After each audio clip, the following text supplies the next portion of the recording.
Hey guys, in today's episode we dive into Supercell's reasoning behind releasing the Wall Breakers, we get some exciting information about CRL Season 2, and Clash of Clans and Clash Royale combined has made more money than the entire Harry Potter franchise. All that and more in today's episode of Clash World.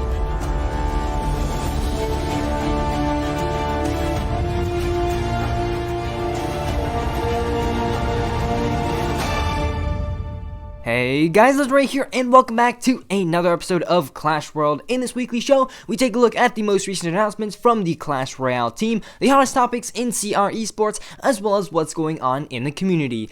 Then, we'll finish off the episode by breaking down the meta and featuring my off-meta deck of the week. If you're enjoying Clash Worlds, then please leave a like, subscribe, and hit that bell to get notified of every new video that comes out. Also, check me out on Twitter. I'm pretty active on there now, so a link to it will be in the description. And with that out of the way, let's get right into the first section, New in the Arena. New in the Arena is where we find out about what the Supercell team has been up to this past week. This week, as you know, the Wall Breakers have been released in-game in the form of a 15-win draft challenge. But honestly, these Wall Breakers aren't very good, and that's pretty much the entire community saying that. So, in response, Seth made a response detailing the thought process that the dev team had behind making this card. Quote, "We resolved to make a new player-friendly epic to replace Witch, ideally keeping something Clash classic so it could resonate to new players familiar with Clash of Clans. Wall Breakers was one of our first prototypes and created a ton of fun moments. It's an easy to understand card that is counterable with Arena 1 to 2 cards and still creates exciting moments of high tension. We hope Wall Breakers will help new players understand the difference between giant and tank strategies as well as battle ram and rush type attacks. For example, it's a perfect card to teach players to fireball defensively. Honestly, I like the thought put behind this decision, and by keeping the card simple, it's also quite easy for players to learn. Maybe after, a small buff, it'll even be viable at tournament standard. After all, 400 damage for a tower connection is not small at all. Also, just as a quick nod, Supercell gave everyone a free epic chest for Valentine's Day. Again, keep this up, Supercell. These small tokens of appreciation do not go unnoticed. Also, on the 13th this week, Clash Royale actually released a small optional update with a few bug fixes. Now, I'm not going to read them all, but the biggies are that global tournament rewards can now be discarded, and Mere 3 Musketeers will now show a 10 elixir cost instead of 11. Pretty solid small client update, but still glad to see Supercell actively addressing the bugs and glitches seen in the game. Finally, Supercell CEO Ika Pananen, I probably butchered that name, but he wrote an article about his thoughts on 2018 and the company's future in this year. Let's take a quick look at some of the Clash related points. You probably don't know this, but according to Finnish law, we need to report our annual financial results around this time of the year. Financially, our numbers went down. In 2018, our revenue was 1.6 billion and our profit before taxes was 635 million. That being said, Heyday, Clash of Clans, Boom Beach, and Clash Royale have all now grossed more than $1 billion in lifetime sales. What's even more amazing is that the two Clash games have reached a combined $10 billion. To put that in context, that's more than a major film series like Lord of the Rings and Harry Potter. I mean, wow, when you really think about it, that's actually so incredible, especially for a mobile game company making mobile games. In fact, across all 5 of their games, Heyday, Clash Royale, Clash of Clans, Boom Beach, and Brawl Stars, there are over 25 million active groups or clans that are playing our games, all of them created by you with an average size of 10 players. This means that Supercell Games has over 250 million active users. Again, just completely crazy numbers for such a small team of around 250 people. Also, I know the Clash of Clans team is focused on improving the endgame for advanced players and making the clan experience better, and the Clash Royale team is creating new ways of progression. As usual, we'll let the game team speak for themselves when they're ready. Okay, so while this really doesn't say too much about what is coming, it does confirm that the Clash Royale dev team is looking to improving the progression system in the current game. So I mean, that's pretty exciting because the paywall is still quite significant in Clash Royale, and I'm really glad to see that Clash Royale is trying to address this issue. Now there's also a ton of non-Clash things in this article, but I won't cover those in this episode. If you want to go ahead and check the article out, I'll go ahead and link it in the description. Now that's going to do it for New in the Arena. It's time to check out the eSports Update. The eSports Update is a segment where we take a look at the new and rising pro players as well as recent eSports competitions. This week, we finally got some exciting news about CRL Season 2. Let's take a look. CRL West. We've consolidated the North American, European, and Latin American region into one big region. The aim here is to create a consistent format across CRL China, CRL Asia, and CRL West. CRL West will have around the same number of teams as CRL China and CRL Asia. Now, while I like consistency, I don't quite like the idea of combining North America, Europe, and Latin America into one region. It's not just that it'll make streams more difficult to watch due to time zone differences, but now there'll be much less teams and player representation. Unless the league has a ton of teams participating, there's now one league compared to 3, meaning that there's going to be 1/3 of the player count. Moving on, it'll follow the same competitive schedule throughout the year. That means CRL West will have 2 seasons, spring and fall. Alright, I'm cool with that. Spring is right around the corner, so that's actually a lot sooner than you'd think. I can't wait.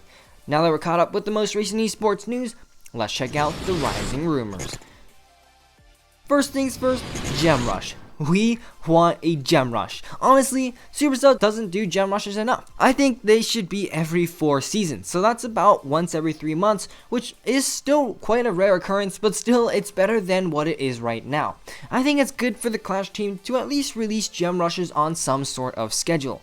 Next up, for those of you who do play the Tesla, you might have noticed a significant glitch or inconsistency in its placement. Sometimes it places the card on the upper left or the bottom right, and this results in a ton of players accidentally misplacing their Teslas, especially if they're not careful enough.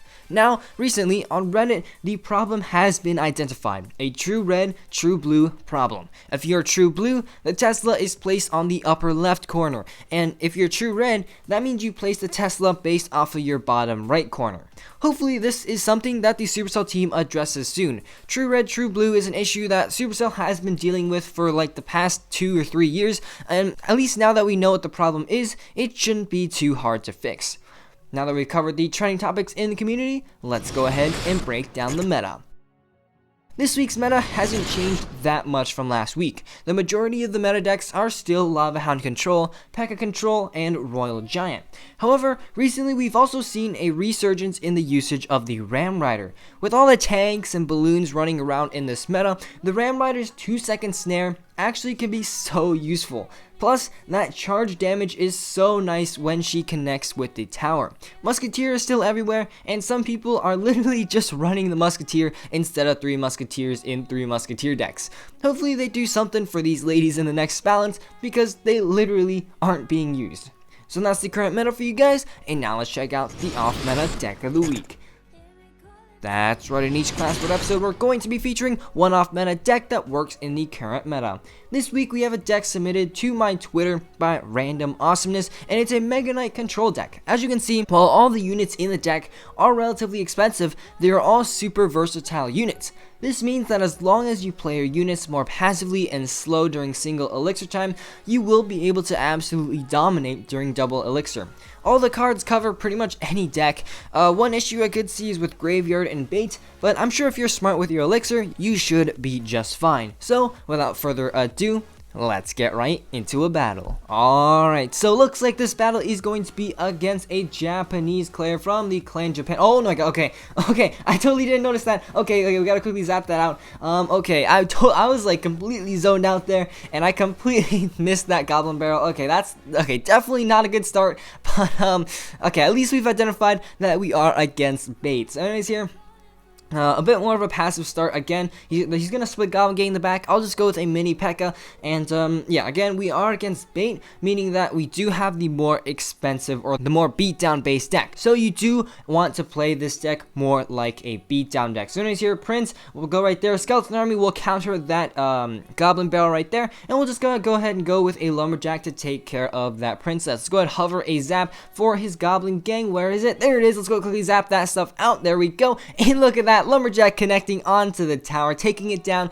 to 1534. But anyways, like I said, I do want to wait till double elixir time and go ahead and just build up an absolutely massive push just to overwhelm him. So anyways, here again, we are trying to play a bit more passively, so we're gonna wait for him to make the first move. And let's see here, he's not gonna play anything, so let's just go ahead and go with an executioner in the back, of course, towards the tower that we are going for. And here we're just gonna go with a mini P.E.K.K.A. to take out that Goblin Barrel. Unfortunately, he does have a faster cycle, meaning that he can outcycle us a lot easier, but fortunately that mini P.E.K.K.A. should go up and take care of that Princess. Let's see what he goes to. Okay, he's gonna go with a Prince to counter my Executioner, and he's actually gonna go with a Goblin Gang to counter that stuff. So let's deal with a Mega Knight in the middle that'll go ahead and take out that Prince and also tank for that Goblin Gang right there. Mega Knight should also take care of that one singular Spear Goblin right there, so boom, get absolutely destroyed.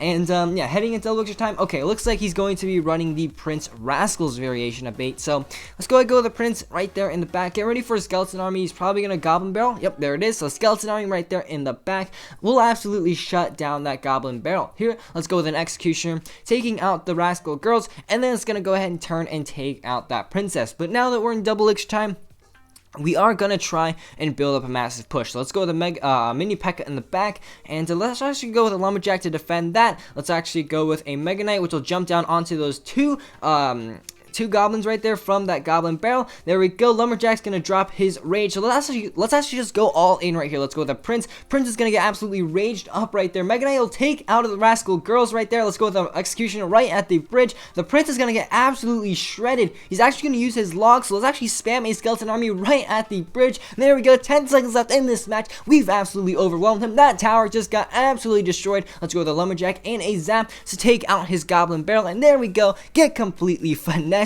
And that's going to be GG. Well played right there. Absolutely destroying a bait deck with this Mega Knight control deck. So there we go, guys. That was the off meta deck of the week. I definitely recommend you guys give this deck a try. It's really different from all these cycly kind of decks in this current meta, and if you want to submit your own deck to be featured, feel free to leave it in the comment section below. But unfortunately, guys, that's all I've got time for in today's episode. If you enjoyed, please leave a like down below, as well as a subscription to my channel. And as always, this is Legendaray, and I'm signing off. See you guys next time.